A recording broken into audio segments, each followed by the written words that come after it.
안녕하세요. 홍양표 박사입니다. 이번 시간에는 언어 사고력, 즉 브로카 영역에 대해서 이야기 나눠보도록 하겠습니다.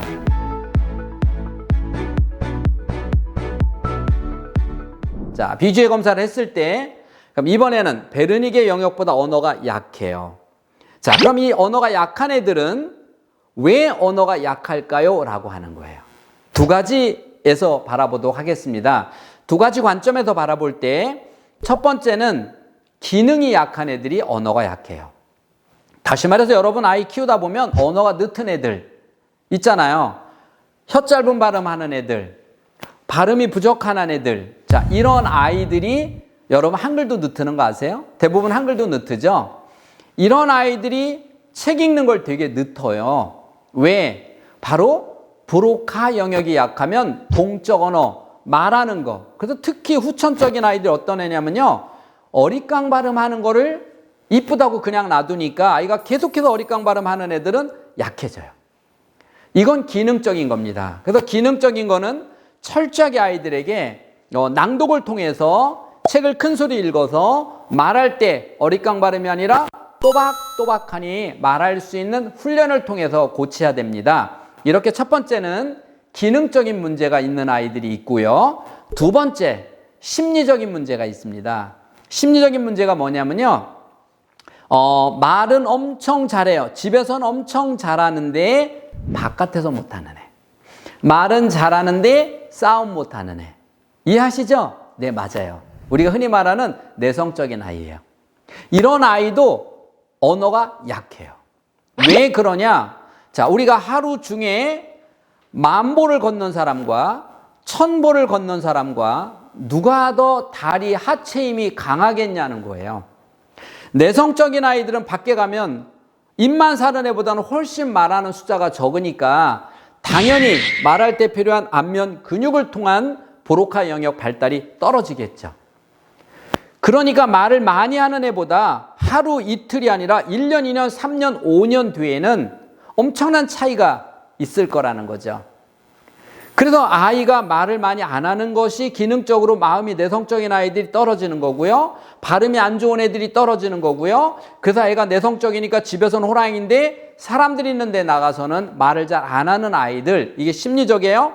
이 두 가지 아이들이 뇌를 검사해 보면 브로카 영역이 약하게 나옵니다. 대개 어머님들이 제가 이렇게 언어 사고력이 약해요 라고 말하면 저희 아이가 뭐 검사했는데 딴 데서 검사했는데 언어가 되게 높아요 라고 이야기합니다. 보통 이 검사할 때 어린아이들은 누가 검사를 하냐면 지문 검사를 어머니가 해요. 그러니까 어머니가 아이를 봤을 때 집에서 말을 참 잘하니까 거기에 맞서 체크를 하는데 사실 이 아이는 바깥에서는 말을 못하는 아이거든요. 어떤 게 정말 우리 아이일까요? 집에서 아이, 밖에서 아이? 물론 둘 다겠지만 사실은 이 밖에서 있는 아이도 검사 결과를 나와야 된다는 거예요.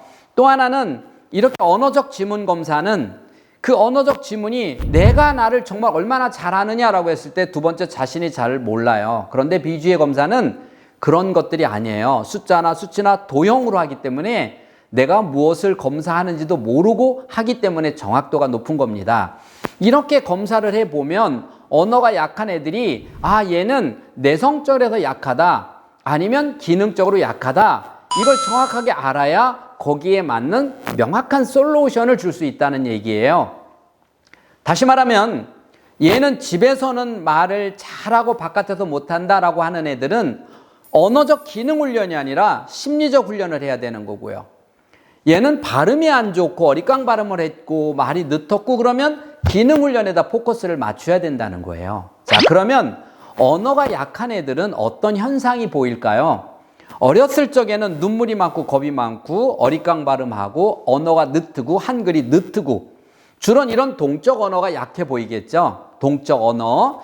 그러다가 초등학교 들어가면서부터 눈에 띄게 달라지는 게 뭐냐면 책을 빨리 읽어요. 추상력이 가는데 언어가 늦게 가니까 말할 때 자꾸 이렇게 얘기를 하겠죠? 아니면 책을 빨리 읽어요. 자, 그러다가 빨리 읽다 보면은 스토리를 정확하게 읽는 것이 아니라 건너뛸 수도 있다는 얘기죠.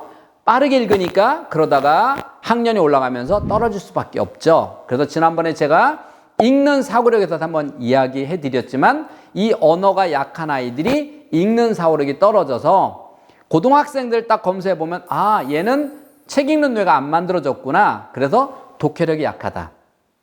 책 읽는 뇌가 어느 정도 훈련을 하면 만들어지겠다를 알 수 있는 거예요. 그런데 저학년들은 지금 아무리 책을 많이 읽어도 아, 얘는 나중에 안 읽겠다. 이걸 나와요. 어떤 분이 작은 애 유아 때 유치원 막 졸업해서 초등학교 들어갈 때 자기 아이가 어떤 아이인지 알고 싶어서 검사를 했다고 그래요. 근데 제가 이렇게 말했다고 그래요. 얘는 초등학교 4학년쯤 되면 칼로 무자르듯이 책을 안 읽을 겁니다.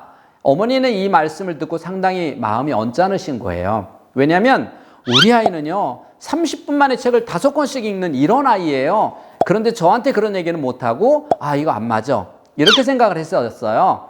근데 아이가 정말 4학년 5학년 넘어가면서 어느 날 또 엄마 입에서 책 좀 읽어라, 책 좀 읽어라, 책 좀 읽어라를 달고 살더라는 거예요. 문득 떠오른 거예요. 그래서 큰애는 중학생이고요, 작은 애가 1학년 요번에 들어갔어요. 작은 애 검사로 오셔서 박사님, 저가 큰애 때 정말 그걸 미리 알고 했어야 되는데 제가 기회를 놓쳤어요. 맞아요. 여러분, 아이 때는요 현상에 속을 수도 있어요. 책을 참 재밌게 잘 보는 것처럼 보이고 이야기를 물어보면 스토리도 다 아는 것 같아요. 그런데 중요한 건 뭔지 아세요? 추상력보다 언어가 약한 애들은 반드시 학년이 올라가면서 책 읽기를 거부합니다. 언제? 복잡한 문제가 나오면요. 재미있는 책을 읽다가 교과서처럼 재미없는 책을 읽을 때가 되면 이 아이는 책을 안 읽어요. 그래서 부모가 속습니다. 그러면 어떻게 해야 될까요? 이런 아이들은 뇌 안에 책을 급해서 빨리 읽는, 왜 급해요? 자기도 잘하고 싶은데 마음이 여려서 잘 안 되니까 심리적으로 급하잖아요. 그래서 급하게 읽는 이 아이가 처음부터 다시 책 읽는 습관을 만들어야죠. 그래서 한 글자 한 글자 짚어가면서 천천히 읽는 훈련, 그 다음에 책을 5장을 읽었든 2줄을 읽었든 3줄을 읽었든 반드시 읽고 나면 그 내용에 대해서 가장 중요한 단어를 찾게 한다든지 가장 중요한 이야기로 나눠본다든지 해서 이 아이가 책을 읽고 그 안에서 내용을 찾는 훈련을 꾸준히 시켜나가면 결국 이 아이는 언어 사고력, 즉 동적 언어가 좋아져서 어느 날 책을 잘 읽는, 그리고 설득력을 잘하는, 그리고 사람들이 많은 데서도 떨리지 않고 자신 있게 말할 수 있는 아이로 성장할 수 있을 것입니다. 여러분, 오늘은 언어 사고력에 대해서 알아봤습니다. 여러분 아이가 혹시 언어 사고력이 약한가요? 한번 집에서 훈련해 보시고 잘 안 되시는 부분이 있으면 댓글 주세요. 제가 명쾌하게 댓글 달아드리도록 하겠습니다. 지금까지 인간 수업의 홍양표 박사였습니다. 감사합니다.